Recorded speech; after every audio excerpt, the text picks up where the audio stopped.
আসসালামু আলাইকুম, জুম্মা মুবারক। আমি এখন দাড়ি কেটে চুল কাটছি কালকে।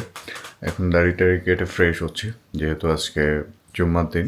তো নামাজ পড়তে যেতে হবে। আমি বেসিক্যালি শুক্রবারে এখানে ছুটিই পাই না। তো আল্লাহর অশেষ মেহেরবান যে আজকে আমি ছুটি পাইছি।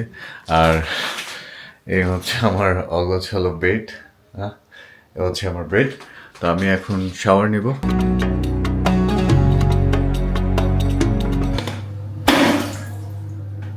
যত বেশি তাড়াহুড়া করবেন তত বেশি পিছিয়ে যাবেন, যেমনটা আমার অবস্থা।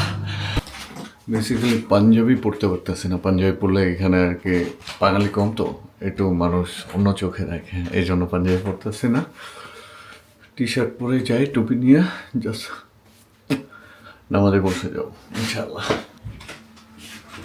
বেসিক্যালি আমার জ্যাকেট পরতে হবে।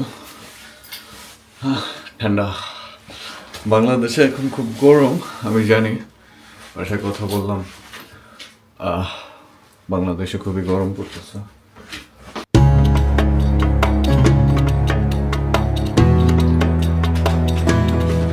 এই যে আমার টুপি। মাশাআল্লাহ। এটা পকেটে নিয়ে নিই আপাতত, যে পড়বো ইনশাআল্লাহ। বাইরে মোটামুটি রোদ আছে, এই জন্য সানগ্লাসটা পরে নিল। এটা বেসিক্যালি আমার রুম। আমি এখন বের হচ্ছি। এই যে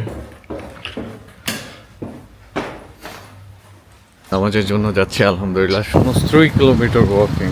ওকে, তো খুবই ঠান্ডা লাগতেছে, ঠান্ডা বাতাস ছাড়তেছে। আমার পিছনে এই যে ক্লোরাইন দেখতেছেন, এখান থেকে আমরা বাজারঘাট করি মাঝে মধ্যে। আমি নামাজ শেষ করে আবার বাজার করতে হবে আমার কিছু। আপনি যদি ইউরোপে আসেন, সেটা যে কোনো স্টেটে যদি আসেন, তা আপনার প্রবলেম হবে মসজিদ নিয়ে, নামাজ কালাম নিয়ে অনেক প্রবলেম ভাই। 1-1.5 কিলোমিটারের মতো আছে, অলমোস্ট চলে আসছে। ক্রোয়েশিয়াতে মুসলিম নাই বললেই চলে। এখানে যে মসজিদটা আছে, এটা তৈরি করছে হচ্ছে বসনিয়ান পিপল, বসনিয়ার মানুষ। এটা হচ্ছে সেন্টারের সব থেকে বড় ট্রাফিক জ্যাম। আমি আপনাদেরকে দেখাই, যে পতাকা কিছু লোক দাঁড়িয়ে আছে, এটা হচ্ছে মসজিদ এখানকার। ছোটো একটা রুম, হ্যাঁ, তো ওর মধ্যে অল্প কিছু মানুষ আর কি নামাজ পড়তে পারে।